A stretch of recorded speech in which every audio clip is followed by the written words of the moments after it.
version of American Horror Story to me. Okay. It's a little bit self-aware and, like I said, self-deprecating and a bit fun. So I'm looking forward to the seasons. It's very much typical. Like, I'm not, as you know, and as people who've listened to us for a long time know, I'm not a slasher flick person. Except for Halloween. I'm sorry. Are you calling that a slasher flick? That's the epitome of slasher flicks, isn't it? Okay, well, it should be, but no, it's not. You know what I'm talking about. I know what you're talking about. Absolutely. Scream and, anything where there's just fodder. It's usually college age fodder running around and everybody's getting stabbed. Yeah. And it's usually kind of light. It has the gore. Yeah. And the, oh my God, and the jump scares. But it always has that comedy element, a little fun, and it's always bright. And that's what this show is. It's basically a TV series, but it's a slasher flick. Yeah. TV series. Okay, well, I'm looking forward to it and enjoying it. So another show that's kind of out of the blue for us was The Bastard Executioner. Yes. Oh. Well, we were looking forward to another period piece. I really, really wanted to love it a lot. Mm-hmm. But I don't. Okay. I told you what I didn't care for. Yeah, this is true, and I think in the rotation it's going to lose out to Scream Queens and maybe the Muppet Show. There's way too many things on Tuesday nights. There's a lot of things happening on Tuesday nights because, of course, we're still watching Ink Master and other things. So I guess I'm really missing. Game of Thrones isn't on right now, and Vikings is not on right now, and maybe I'm like, oh, I want another period piece. It's in the 1300s. It's in England and Wales. The previews looked awesome. I was like, okay, that's going to satisfy my, wanting that more historical, like period piece kind of thing. Unfortunately, Katie Seagal's character's killing it for me. Not killing it in a good way, in a bad way. The supernatural elements are a little funky for me. Not that a supernatural element, usually a great thing. Right. Something just seems very off. Okay. Well, we're still going to catch it. We are? Yeah, just, once it's done. Didn't we already? Oh, once it's done? Once it's done. I don't know. I really don't care. Wow. Okay. Here's a quick, here's a review I found in my mom's TV guide. Yeah. I took it from her house so I could read it today. The Bastard Executioner. Heads roll, as you'd expect, in Kurt Sutter's, from Sons of Anarchy, glum potboiler about feudal intrigue in 1300s Wales. Okay, that was a really awkward sentence. All right, but your eyes may also roll whenever former warrior turned punisher receives advice from mystical Honora, a wildly miscast Katie Seagal, thank you very much, or a heavenly missive from his wife, played by Ellen Reese, who tells him, when you stop looking for all that is wrong, Wilkin, you will see that what is right was just in your grasp. And then it ends by saying, this is one pretentious bastard. Wow. But you know what? Whoever wrote this review, I don't see it as being pretentious. Maybe. I don't know. I couldn't give it enough of my attention to decide that. Okay. I guess I could see that. But yeah, absolutely. Heads will roll, but your eyes may roll also. Whenever he gets advice, like what is with that, the witch Honora? And they've said wildly miscast. Like, I cannot stand that character. Weird. First, I was like, oh, Katie Seagal. Because she's a good actress. She is. We like her in so many other things. Absolutely. She's wonderful. You know what? She's not wonderful, though, is this witch Honora. Okay. And she's in it a lot. I thought, oh, I don't know how I feel about that character, but surely she's not going to be like a huge part, right? Yeah. Wrong. I mean, it looks like the whole story is revolving around her and what's going on in her life. Okay. She's manipulating things that are so I just, there it went for me. Okay. Thanks a lot, Katie Seagal. Maybe we won't see that then later. Yeah, I don't know. Well, what do you think? I'm gonna wait to see. I'm gonna wait to see what other people have to say about it and I go don't from think there. I don't think it's gonna. I don't know. Okay. It may not last. Well, some things are hit and miss. We still want to check out Sons of Anarchy and stuff. These are the same folks that worked on that. So, absolutely. Speaking of hit and miss, because Odd Thomas was such a miss for us, yes, I decided to revisit Dean Koontz and get a book that I hadn't read or had checked out from him. Okay. And I've talked about him on the podcast before that he's a hit and miss author for me, whereas I like 75% of everything Stephen King writes. Right. Koontz is a little bit more 50-50. And the stuff that I do like, I really like.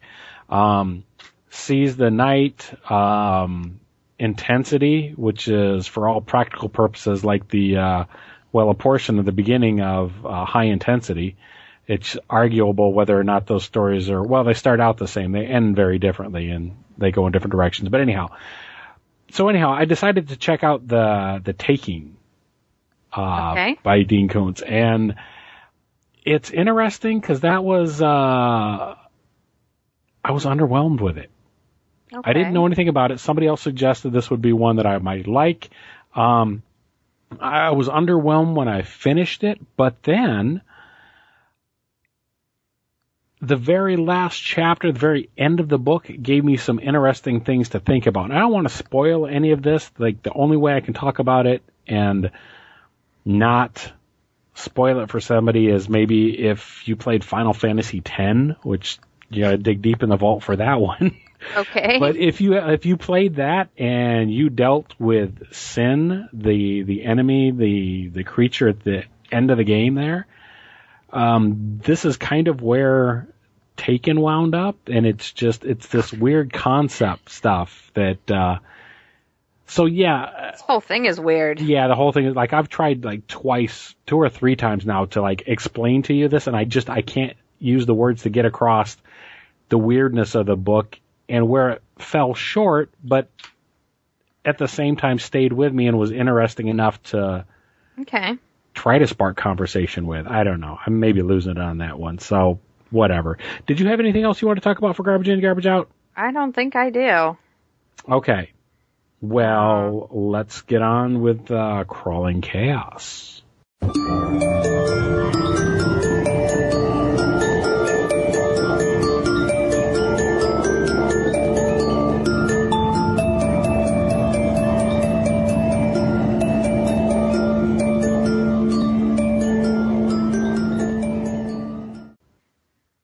So for Crawling Chaos, there's a great article in this month's Psychology Today magazine. Yeah? Yeah, it's on the science of haunted houses. Okay. We're moving in towards October. Fun, and there's there's actually some quotes from Margie, it's Margie Kerr is her name, and she wrote the book Scream: Chilling Adventures in the Science of Fear. Okay. And so she got into it through going through haunted houses. And she was already an anthropologist, but something happened going through that and seeing that, and she decided to make that kind of her life's work, her study. Now, it's not just haunted houses or whatever, but it's like you said, it's the science of fear. So she went through and helped people make them better and so on. It's just an interesting article. Make what better? Haunted houses. Oh, okay. Make scarier haunted houses and so on, because leave that up to the psychologists and anthropologists. Exactly. See, we know. Yeah. So, as always, you can get in actually, no, I've got to. No, they can't get in contact with us? They can, but first I absolutely want to make a point to thank Darren from Vegas.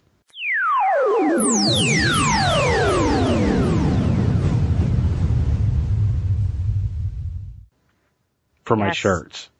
I don't think I've done that yet. You haven't. Well, I've thanked him for you. Well, I want to make it official over the airwaves or the fiber optics or whatever the case may be. Yes, he won't stop wearing your shirts, Darren. He wears a different one every day. They're just like in a rotation. Well, luckily I don't get days off that often where I can wear them all back to back to back. His job's sending him home and stuff, making him change. No, that's not true. Oh, my goodness. But at any rate, so we got a care package from Darren, and I scored, definitely. Yes. I think Darren also got a care package from us, too, and he may be lost in the exchange, but I want to thank him again for that. Now I can tell everybody else, if you want to send us care packages, you can do so by... Oh, wait, no, that's not what I'm saying. Oh, rude. You can contact us directly by emailing me, Mad Saxon, MADSAXXON @yahoo.com, or look up us on Facebook, VICISINTERIMO, or just friend me, S. Michael Jones. And I think we killed it. I think so. All right. Thanks for listening.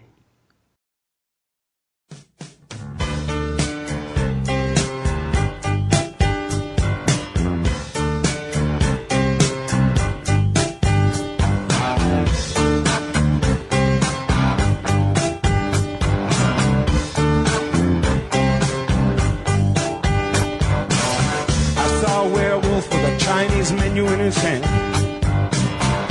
walking through the streets of Soho in the rain. He was looking for the place called Lee Ho Fooks, gonna get a big dish of beef chow mein. Ahoo, where was London? Ahoo.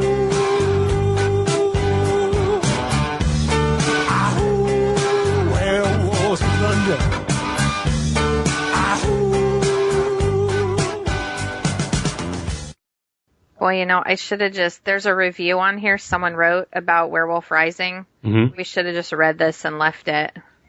Yeah. Yeah.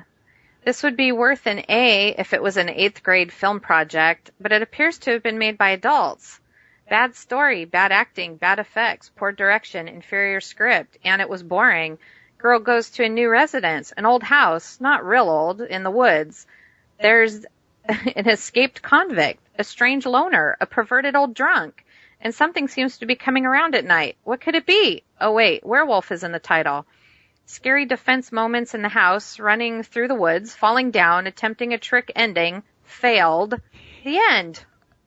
Oh, and there was also the confrontation with the pervert. P.S. If you're under 8 years old, there may actually be some scare factor. But to summarize, lame. Oh my gosh. Who is that article signed by anybody? No. Okay. They're all anonymous now on Netflix. Are they? All right. I feel wouldn't you thank them? Yeah. I'll click helpful. There we go. We can let them know we like their review by clicking that it was helpful. That sums it up. Okay. That's everything. They even had the whole story in there in the attempt at a trick ending. Failed. The end. If there's a God, he is laughing at us and our football team.